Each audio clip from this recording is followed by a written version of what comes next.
Ce dimanche, nous entendrons dans l'Évangile ce récit des jeunes femmes, sages et folles, telles que nous avons l'habitude de les appeler. Jeunes femmes qui sont représentées ici sur le tympan de notre cathédrale, au portail Saint-Thomas, duquel je suis tout proche. Sur ce portail donc, vierges sages et vierges folles se côtoient pour être rassemblées par le Christ, lui qui a les mains ouvertes et qui accueille. Bien sûr, il a une parole extrêmement difficile, « Je ne vous connais pas », auprès notamment de celles qui n'étaient pas suffisamment prévoyantes. Mais reconnaissons que si Dieu veut être celui qui est juste, il est aussi le miséricordieux. Dieu est pleinement juste et pleinement miséricorde.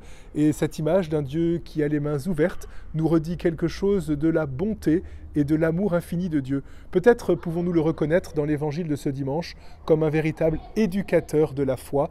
Il cherche simplement à nous faire entendre sa parole. Vous le savez sans doute, dans notre cathédrale, nous avons découvert, il y a peu de temps, ces peintures murales. Peintures qui offrent justement une seconde représentation de ces vierges qui ne sont pas prévoyantes, avec la petite phrase du Seigneur « Je ne vous connais pas ».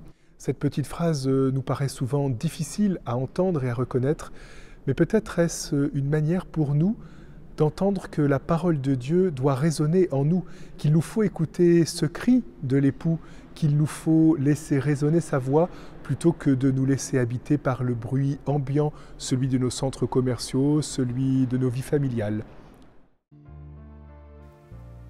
Seigneur, toi qui es notre Père, donne-nous de pouvoir entendre ta parole de justice et d'amour, celle que ton Fils Jésus le Christ n'a cessé de vouloir nous faire connaître. Par ton Esprit Saint, touche nos oreilles et nos cœurs pour que nous t'écoutions aujourd'hui et chaque jour de notre vie. Amen.